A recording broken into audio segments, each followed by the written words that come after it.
नमस्कार दोस्तों, आप लोगों का स्वागत है मेरे YouTube चैनल में। तो हम लोगों ने नागपुरी वर्ण का वर्गीकरण के पहला जो वीडियो है उसमें इसका जो पहला टाइप होता है सुनने के आधार पर, यानी कि सुनने के आधार पर नागपुरी वर्ण का वर्गीकरण देख लिए हैं। इसके अलावा हम लोगों ने स्वर वर्ण और व्यंजन वर्ण देखे हैं जो नागपुरी में मानक है, यानी कि नागपुरी में उनका यूज होता है। तो ठीक है, तो आज हम लोग दूसरा देखेंगे, यानी कि उच्चारण ठाव के आधार पर जो वर्गीकरण है स्वर वर्ण का, जिसमें पिछले वीडियो में देखे होंगे, इसको हम लोग डिटेल में देखेंगे। ठीक है, तो चलिए हम लोग देखते हैं उच्चारण ठाव के आधार पर नागपुरी वर्ण कर वर्गीकरण। तो जोहार है नागपुरी बोलवैया सुनैया मन के, चलू हमरे देखिला। तो उच्चारण ठाव के आधार पर नागपुरी वर्ण का वर्गीकरण क्या होता है। तो इकर से मतलब ध्वनि मनक उच्चारण मुंह कर कौन अंग से होवेला, मतलब कि मुंह का कौन अंग से उच्चारण होता है उसके आधार पर इसका वर्गीकरण है। स्वर वर्ण क्या होता है चलिए देखेंगे। उच्चारण में जीभ कर भाग कर उपयोग कर आधार पर, यानी कि जीभ ऊपर होता है नीचे होता है उसके आधार पर वर्गीकरण है। जैसे होता है अग्र स्वर वर्ण, अग्र स्वर वर्ण में तीन आएंगे, जिसमें ई आएगा, बड़ी ई आएगा और ए आएगा। मध्य स्वर वर्ण में आ जाएगा अ, केवल एक ही है, याद रखने में आसानी है। फिर आ जाएगा पसत स्वर वर्ण, इसमें आ जाएगा आ, ऊ, बड़ी ऊ और ओ आ जाएगा। तो स्वर वर्ण का इस तरह से वर्गीकरण है उच्चारण ठाव कर आधार पर। ठीक है, तो हम लोग आगे देखेंगे व्यंजन वर्ण। अब देखेंगे, बहुत इंपॉर्टेंट है, क्वेश्चन इसी से आते हैं एग्जाम में। तो वो देखेंगे ओठ, या इसी को ओष्ठ्य बोलते हैं। तो क्या है व्यंजन वर्ण, इसके बारे में देखेंगे। इकर उच्चारण में दियो होंठ द्वारा श्वास कर अवरोध होवेला, मतलब कि रुकावट होता है। जैसे देखिए प, फ, ब, भ, म, व, तो इसको बोलते हैं व्यंजन वर्ण का ओठ वाला जो होता है, ओष्ठ जिसका है वो डिवीजन है। तो इसमें ये जितने बताए हैं ये सारे वर्ण आते हैं, एक बार देखिएगा। इसके बाद हम लोग देखेंगे दंतोष्ठ। दंतोष्ठ में देखेंगे मतलब कि दांत का इसमें यूज होगा। किसमें होगा, इकर उच्चारण में नीचे कर होंठ दांत से सटेला, मतलब नीचे का होंठ सटेगा। जैसे व, इसमें एक वर्ण आता है दंतोष्ठ में, व, दंतोष्ठ। इसके बाद हम लोग देखेंगे दांत व्यंजन। दांत व्यंजन क्या होगा, इकर उच्चारण में जीभ कर अगला भाग ऊपरे वाला दांत के छुएला।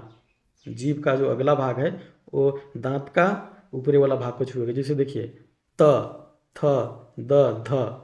ठीक है, तो ये दांत व्यंजन है। दांत का यहाँ पर, ठीक है, जो जीभ का जो अगला भाग है मतलब नुकीला भाग वो दांत को छुएगा। आप बोल के देखिए छुएगा, तो इसी को बोलते हैं दांत व्यंजन। इसके बाद हम लोग देखेंगे वत्सर्य व्यंजन। वत्सर्य व्यंजन क्या होता है, तो वत्सर्य व्यंजन जीभ ऊपरे कर मसूड़ा के छुएला, मतलब कि ये जब आप वर्ण बोलिएगा तो ये जीभ मसूड़ा को छुएगा। जैसे न बोलिए, न, र, ल, स, ज, जीभ छू रहा है ना मसूड़ा ऊपरे वाला भाग को, तो ये हो जाएगा वत्सर्य व्यंजन। उसके बाद हम लोग देखेंगे तालव्य। तालव्य व्यंजन क्या होता है, जीभ कर अगला भाग कठोर तालु के छुएला। कठोर तालु मतलब समझते हैं, जीभ का जो अगला भाग कठोर तालु यहाँ पर है, देख लीजिए ऊपर में जो च, छ, ज, झ, आप लोग बोल के देखिए।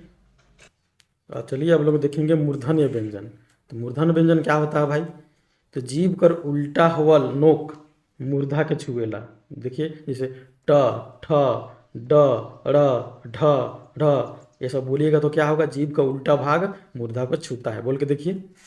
फिर देखिए हम लोग देखेंगे कंठय।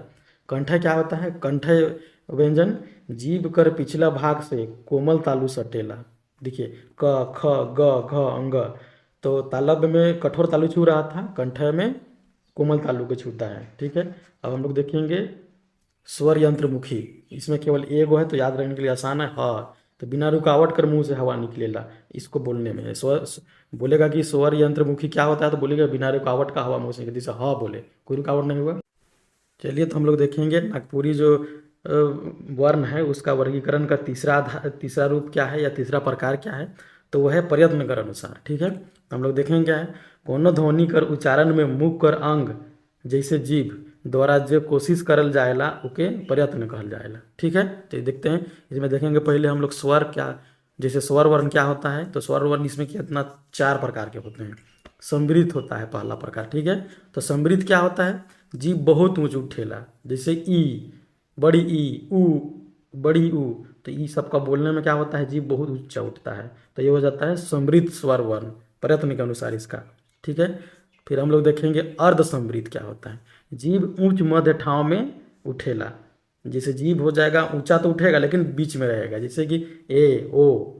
ठीक है, तो ये प्रकार हो गया अर्ध समृद्ध। उसके बाद देखेंगे अर्ध विवृत।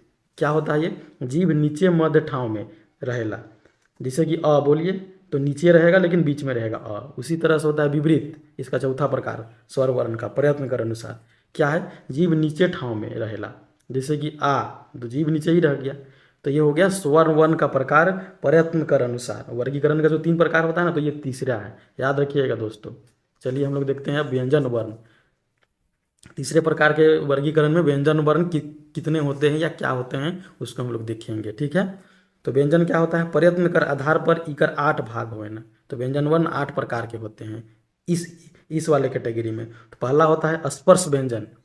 क्या होता है? इकर उच्चारण करते समय मुंह कर एक या दुई भाग के छुएला।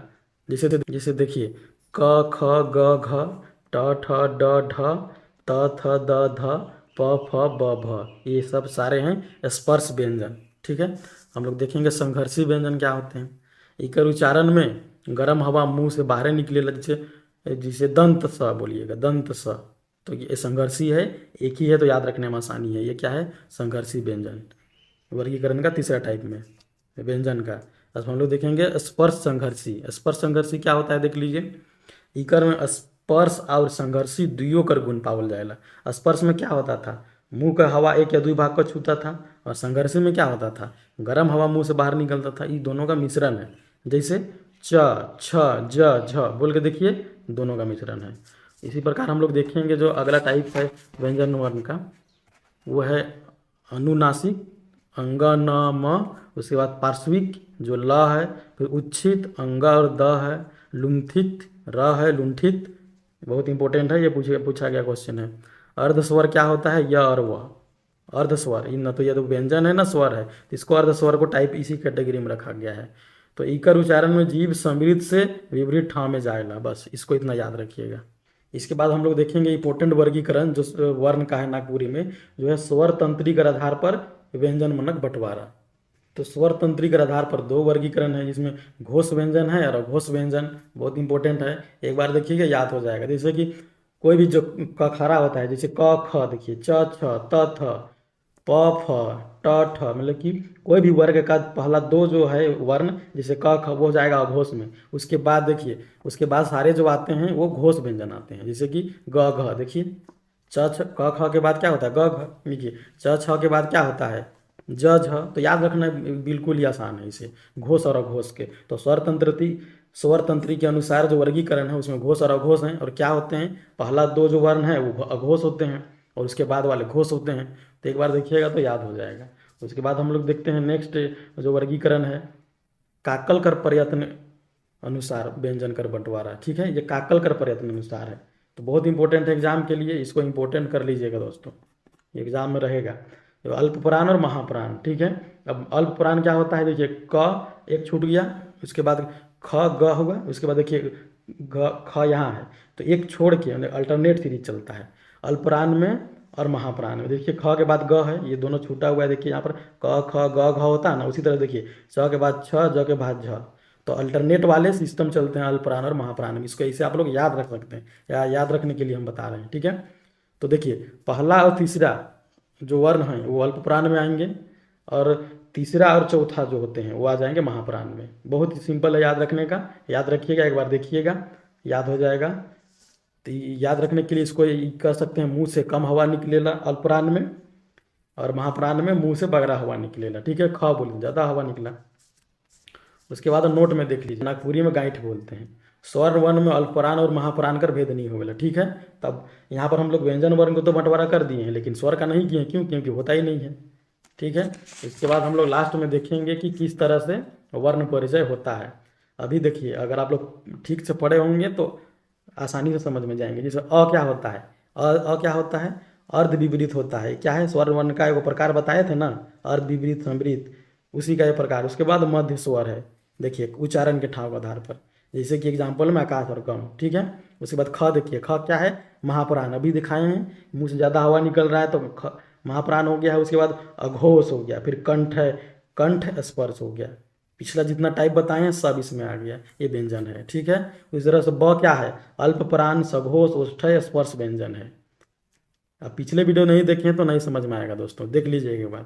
उसके बाद ट क्या है, अल्पप्राण अघोष मूर्धन्य स्पर्श व्यंजन। ठीक है, तो ये रहा आपका नागपुरी में जो व्यंजन है उसका वर्गीकरण का डिटेल वीडियो। अब इस ऑब्जेक्टिव क्वेश्चन के लिए टेलीग्राम जुड़ जाइए। धन्यवाद। वीडियो अच्छा लगा तो सब्सक्राइब जरूर कर दीजिएगा दोस्तों।